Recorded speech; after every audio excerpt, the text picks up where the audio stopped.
More and more are joining them. The players are rejoicing. Welcome to the Old Glammy podcast, a podcast dedicated to all things Glamorgan cricket. To make sure you don't miss any episodes, give us a follow on Twitter at @OGlammyGlammy or Instagram, search Glammy podcast. So sit back and enjoy with us the ups and probably downs of Glamorgan County Cricket Club. Hello, welcome back to the Glammy podcast with me, Andy Ward, and alongside me, Ed Lockett.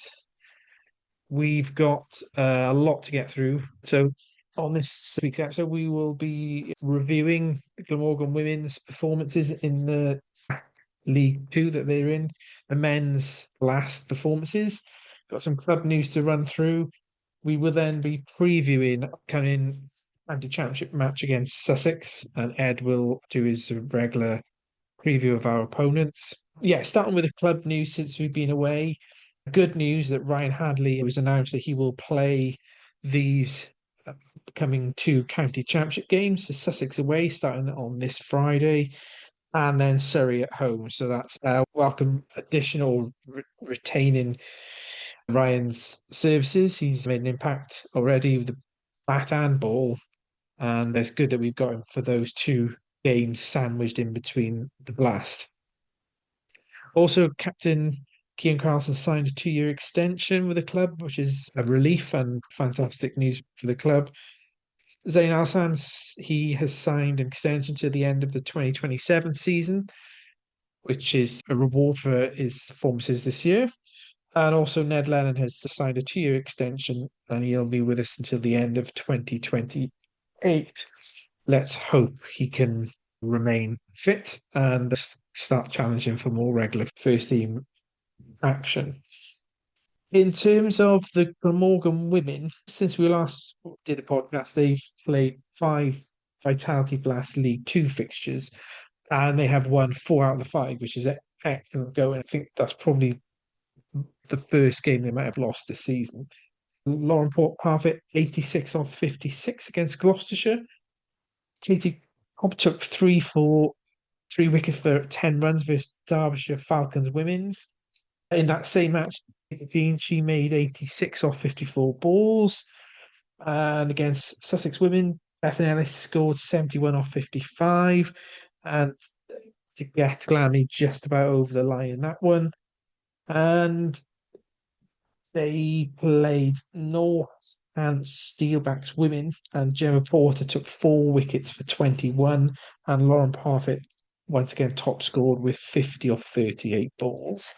The loss came against Kent women, and the notable performance was again Lauren Parfitt scored 25 of 29. So they've done really well so far this season. They sit second in the Vitality Blast Women League Two table to give its full title, but we're level on points with Middlesex women, who are top. Both are equal on 18 points, and then we are 9 points ahead of ninth place Northampton Steelback, ready ahead of their promotion to Tier 1 next year. And I think as part of the recognition of performances this year, the head of women and girls cricket, Amy Rees, at the club has been recognised by the ECB as one of the 53 people who've changed the women's game in the country. I think the ECB will unveil 53 purple seats at Edgbaston ahead of the first ICC women's T20 match this Friday to recognise those women who are shaping the future of cricket. So well done, Amy. Well done to the Glamorgan women for a great start to their Blast campaign. Turning to the men's T20 Blast performance and campaign so far, we got off to a stuttering start against Northants. They won by 3 runs, so Glamorgan lost by 3 runs. Mentioned to Dan Douthwaite that 51 not out off 34 balls got us close, but we didn't quite get there in the last over.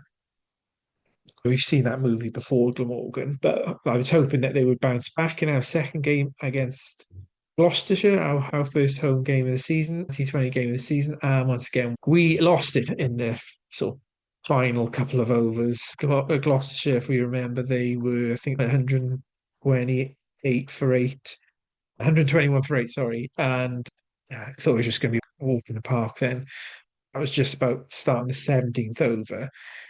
And then lo and behold, they got the target and they won by 2 wickets. Very disappointing, very hard one to take that one. Memories of when we've lost matches and handed it to the opposition. So I thought, okay, what's going to happen this year in the Blast? Lost the first 2 games. Are we going to start slowly? Are we going to keep giving away matches? I think Henry Hill had made his debut, was in the side for that match because Conringham, I think that was he had got injured. So Henry Hill did make his debut, and we've obviously talked about him in the seconds, and he top scored 46 or 31. Not bad for your debut. But yeah, so that was really hard one to take. And I think that's when I realized that it's perhaps why I don't invest as much emotions in the T20 Blast, because it can literally swing from you being clear favourites and think you're going to walk over the line from you, then you losing it by 2 wickets. Yeah, bit of pill to take that one. And then, of course, next up was at home Somerset, who were obviously defending champions. And I thought this is going to be a really tough one. Somerset obviously batted first, 171 for 9. I'm thinking, okay, we're batting second. Always difficult to chase in Cardiff. But we did it. We got, in the end, 175. Obviously, Keelan Carlson, 109 off 45 balls. What a performance from the captain. And then Will Smale, he hit 40. So that's a great opening partnership. The 146 partnership for the opening wicket. Yeah, fantastic. Mentioned to Sean Dixon, then 16 off 5 to see us home. That was our first victory in the Blast. And then we had the next fixture was again Somerset away at Taunton. I know Ed was at that game. I was not able to attend that. I was on the way back from Lords. Yeah, 202 for 6. I thought, oh, we're chasing. We're not going to do that. Lightning doesn't strike twice. Going to struggle to get anywhere near that. But we ended up winning by 4 wickets. Sean Dixon, 63 off 36. Asa Tribe came back into the team, I think, after his games with the England Lions. He 48 off 31. Dan Douthwaite 17 off 9 as well. Obviously, we have to mention that Jimmy Neesham and Nathan McAndrew are in. He had to go home after, I think, his first or second game, maybe that's the first game. Fair play to Mark Wallace and the club, acting quickly to get Jimmy Neesham in, especially because Colleringham's injured, so we need another overseas, really, to bolster the squad. Yeah, so we've done the double over Somerset. Sorry, Ed. And probably first time in my history, if I can remember, we've done a double over them in T20. We then played the very next night, Worcestershire Rapids. And yeah, and surprisingly, we lost that one. It's cricket, to play cricket for your profession must be the dream, but to go from the highs of chasing down 203 and then you're playing in Worcestershire Rapids on straight away within 24 hours must be tricky to get up for. And Worcestershire Rapids had decent form this year as well. So, yeah, we fell short by 27 runs. Top score was Carlson 35 and Nathan McAndrew got 33. Disappointing we didn't get the third win on the bounce, but quite understandable that our squad, when you're not going to win every match. And then we played Lancashire Lightning. So this was a game where Lancashire Lightning are not in our table, not in our group, but I think each team plays the team from the other group. Lancashire Lightning were bottom, so I was hoping we could bounce back. And they made 201 off their 20 overs, and I thought, oh, that's going to be tricky as well. And it wasn't looking that great. We were 155 for 7 after 17, and then 161 for 8 off 18. I thought, oh yeah, we're not gonna do that. But then cometh the hour, cometh the man, our favourite player on this pod, Chris Cook, 44 off 15. Absolutely great. Made up for Cookie. He's not been in the runs this year, and he's thinking, oh, is the form on the wane? But great. That was a match-winning performance. I have to mention Sean Dixon as well, 44 off 31. But yeah, absolutely fantastic. Cookie, 44-15. And then Van der Gerten, 9 runs off 3 balls. What a relief to finish this block of games in the Blast with that victory, which then leaves us third in the Central and West group, albeit we're 8 points behind Gloucestershire, who was second. Worcestershire Rapids are equal with us on 12, but we got slightly better net run rate. I would say it's all to play for. Our next T20 Blast is Middlesex at home. And then we've got Warwickshire Bears at home, Worcestershire Rapids at home, and then Northamptonshire Steelbacks at home. We've got 4 games on the trot. And then we've got Warwickshire Bears away, then Gloucestershire away on Sunday the 12th. I think it all depends how we do off the back of the 4 home games. But yeah, I've got a little bit more confidence now in the squad and the overseas players there. And yeah, Mason Crane may be back as well. And who knows? We're not sure about Colin Ingram's fitness. So we would go on to preview our county championship game against Sussex. So I'm not entirely sure of his fitness. But before we do that, I just want to mention that also the second 11 are in a second 11 championship group 2 match. Playing Yorkshire second 11. Not a great start at the moment. Yorkshire made 432 for 8 declared, and in response, we're 113 for 5.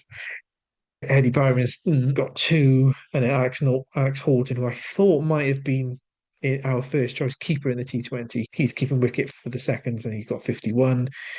Interesting that Billy Root is in the team, but he hasn't come into bat, so that may send a signal that he may be required to be in the first team squad, and who knows, he may be playing instead of Colin England. As a reminder of the county championship, before we broke for the last, we were sitting fourth. Surrey did play Hampshire. That game concluded today, and it was a draw. So Surrey are now sitting second, 89 points. Warwickshire third, 86, and we're fourth, 83. Sussex are sixth position on 79 points. Nothing much in it between us and Sussex. I think their last game was against Somerset, and which was a draw. I'm sure Ed will maybe pick out some of the performers in that match. Although 253 all out, 113 for 7, that was Sussex scores, but I'm sure Ed will have a look at some of the figures from that match. In terms of Glamorgan, as I said, Ryan Hadley will be playing. Probably Tom Norton, I would have thought, will play. He hasn't played any first team T20 matches. So Zain Hassan will open with Asa Tribe, and Carlson, Free, Ingram, Dixon, Hook, Train, and Callaway as well. And then Hadley and Tom Norton. I think that's what likely 11/12. Our opponents then, Ed, as I said, they've sit quite closest in the table. Drew against Somerset.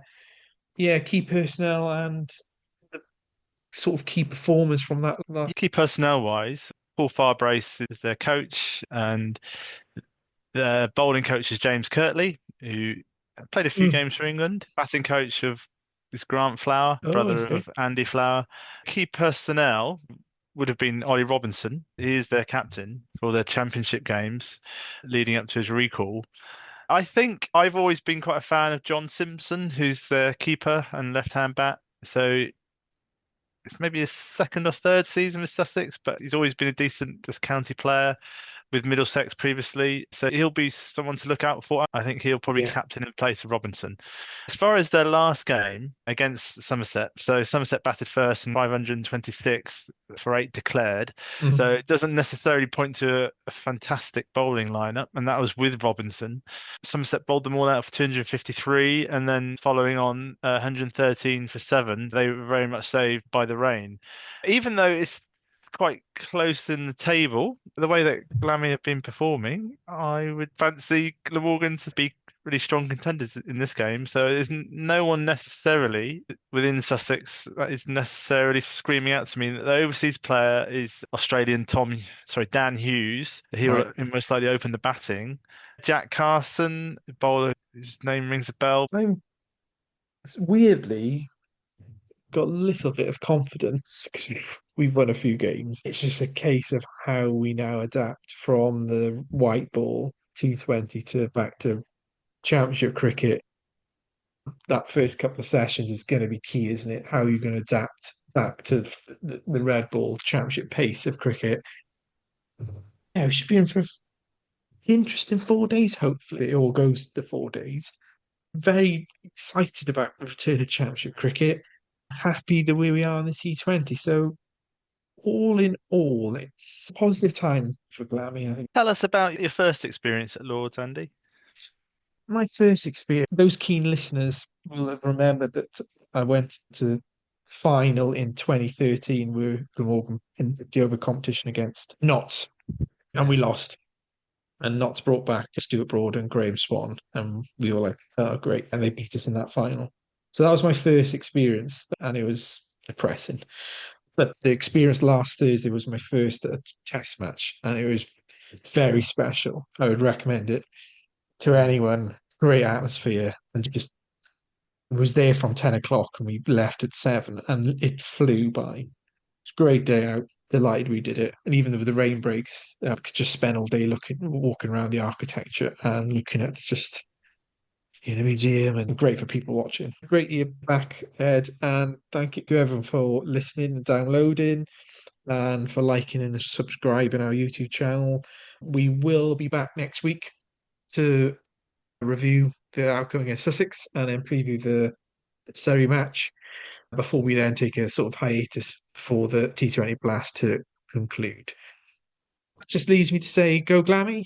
Thank you all for engaging with us, and we will speak to you soon. Bye for now.